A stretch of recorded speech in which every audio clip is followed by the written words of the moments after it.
नमस्कार, स्वागत है आपका खबरों का पंचनामा में। मैं हूं आपके साथ वक्ता। हम लेकर आए हैं देश और दुनिया की 5 बड़ी खबरें, जिस पर चर्चा के लिए हमारे साथ स्टूडियो में मौजूद हैं कैपिटल टीवी के editor in chief doctor Manish Kumar ji. Doctor साहब, आपका बहुत बहुत स्वागत है। धन्यवाद। सबसे पहले नजर डालते हैं आज की हेडलाइंस पर। गोरखनाथ मंदिर पर हमला करने वाले मुर्तजा पर नया खुलासा, मिली 6 फेसबुक आईडी और 1 डोंगल, 5 ब्रांडेड एयर गन भी बरामद। मोहन भागवत के बयान पर संजय राउत बौखलाए, कहा आप बना लीजिए अखंड भारत, लेकिन 15 दिन का कीजिए वादा, हम भी करेंगे समर्थन। अखिलेश यादव को लगेगा बड़ा झटका, शिवपाल यादव और आजम खान आ सकते हैं एक साथ, खेल सकते हैं नया दांव। सीएम योगी की सख्त हिदायत, दफ्तर देर से आने वाले अफसरों पर होगी कठोर कार्रवाई, लंच पर समय बर्बाद करने वालों पर भी चलेगा हंटर। मानवाधिकार पर यूएस के लेक्चर का भारत ने दिया करारा जवाब, विदेश मंत्री जयशंकर बोले हमें भी आपके यहां के हालातों की चिंता।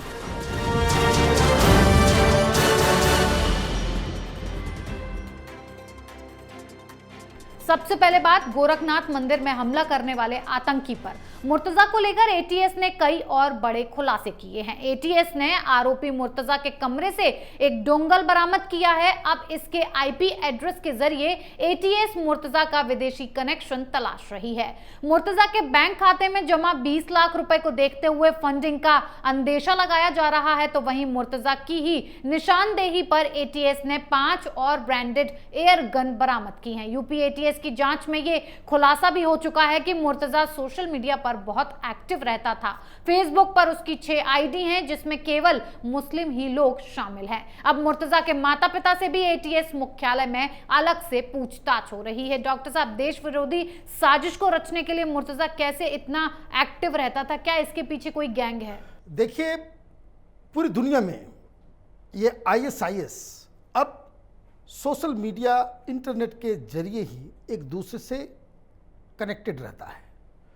दुनिया भर में जो इसके आतंकी हैं, जो स्लीपर सेल्स हैं, जो रिक्रूटमेंट का प्रोसेस है, वो सारी चीज़ें वो ऑनलाइन, ताकि किसी को कहीं जाना ना पड़े और हर स्थान पे स्थानीय लोगों की मदद से ही वो इस्लाम के नाम पे लोगों के ब्रेन वॉश करने का पूरा एक जो प्लान वो बना रखा है।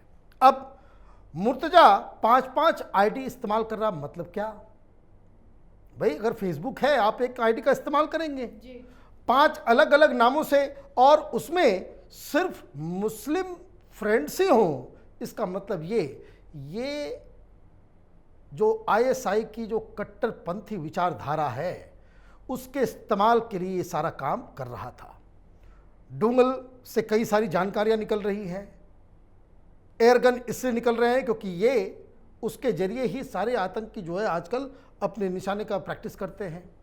तो कहने का मतलब ये है कि जो अंदेशा एटीएस को शुरू से थी कि भाई ये एक हार्डकोर टेररिस्ट है, उसके लिए जो परत दर परत जो सबूतें सामने निकल रही हैं, वो इस बात को साबित कर रही है। जी डॉक्टर साहब, एक तरफ मुर्तजा पर खुलासों से सब हैरान हैं, तो दूसरी तरफ महाराष्ट्र में नए नए सियासी बम फूट रहे हैं। अब संजय राउत, आरएसएस प्रमुख मोहन भागवत 15 साल में देश फिर से अखंड भारत बनने वाला बयान से बौखला उठे हैं। पलटवार करते हुए संजय राउत ने कहा कि आप अखंड भारत बना लीजिए, लेकिन 15 साल का नहीं, 15 दिन का वादा कीजिए, लेकिन उससे पहले कश्मीरी पंडितों की घर वापसी करवा दीजिए, और अगर आप ये कर लेते हैं तो हम आपका समर्थन जरूर करेंगे। डॉक्टर साहब, संजय राउत अखंड भारत बनाने वाले बयान पर इतना बौखला क्यों गए? देखिए, संजय राउत के समर्थन की जरूरत नहीं है आरएसएस को। संजय राउत मोहन भागवत जी के ऊपर हमला करके वो कहते हैं कि भाई अपने साइज से ज़्यादा बड़े जूते को खरीदने का काम इन्होंने किया है। संजय राउत ने मोहन भागवत जी के बयानों के ऊपर जिस तरह का कटाक्ष किया है, वो साफ साफ बता रहा है कि वो पूरी तरीके से शिवसेना उस जत्थे में शामिल हो चुकी है जो हिंदुत्व के खिलाफ है, जो हिंदूवादी संगठनों के खिलाफ है। आपको बड़ी चिंता है हिंदू राष्ट्र बनाने की, आपको बहुत चिंता है कश्मीर पंडितों की, भाई एक फिल्म आप टैक्स फ्री नहीं कर सकते और कश्मीरी पंडितों की चिंता से आप जो है बिल्कुल बेहोश होते हुए नजर आ रहे हो। दिक्कत क्या है, ये सरकार जो सत्ता का रसपान शिवसेना कर रही है वो ऐसे लोगों के साथ मिलकर कर रही है जिनका पूरा जिसको जीवन, उनकी विचारधारा, उनका संगठन, उनकी एग्जिस्टेंस ही आरएसएस के विरोध पे है।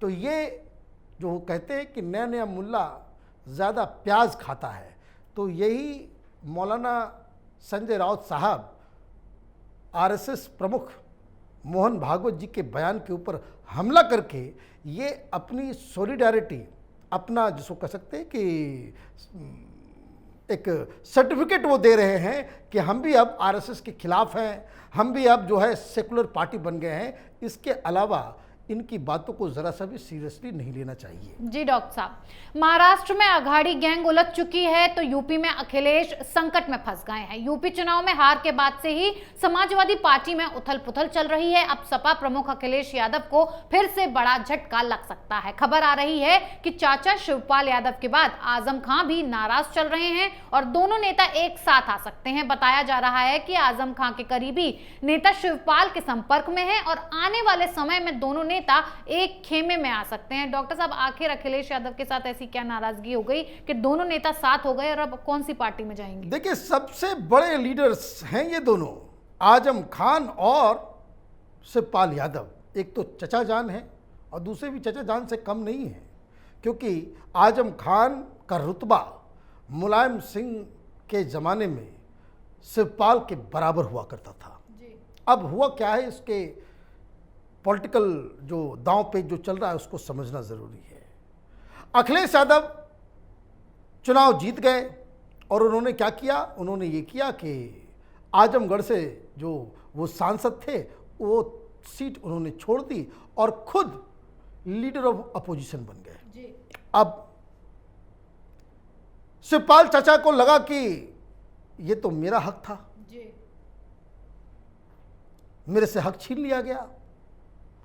मुलायम सिंह यादव जब होते थे तो शिवपाल यादव ये भूमिका निभाते थे और मुलायम सिंह यादव वो केंद्र की राजनीति किया करते थे जी।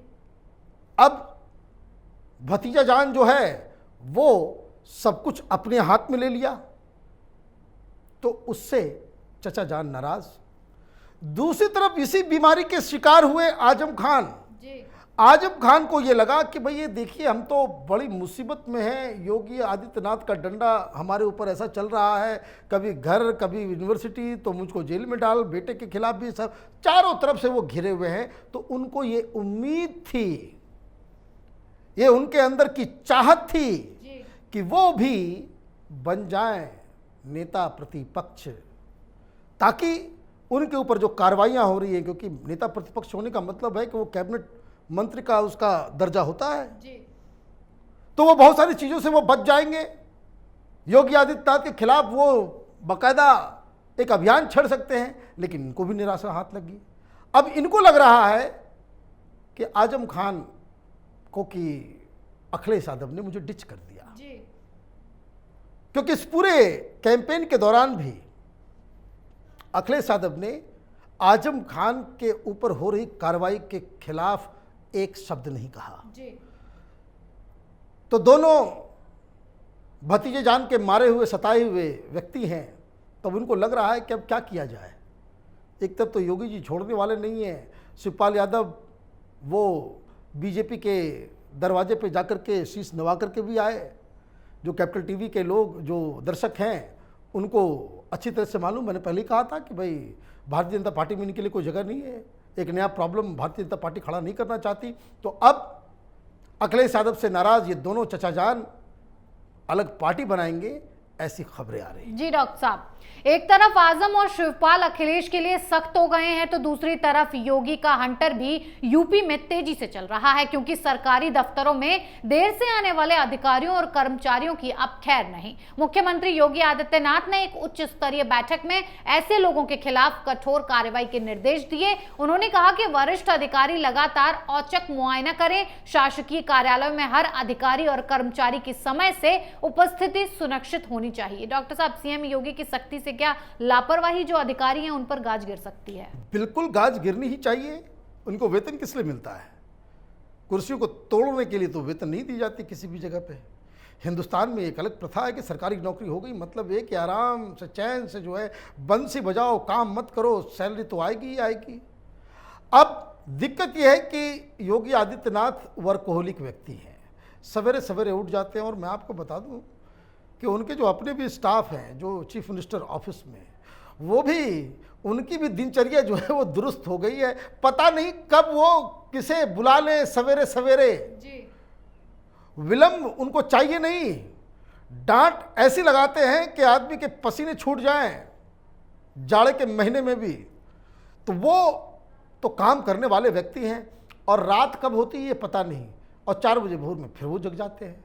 तो दिक्कत यही है कि जब चीफ मिनिस्टर या प्राइम मिनिस्टर या मुखिया सरकार का वो खुद काम करता हो तो अधिकारी कैसे सो सकते हैं?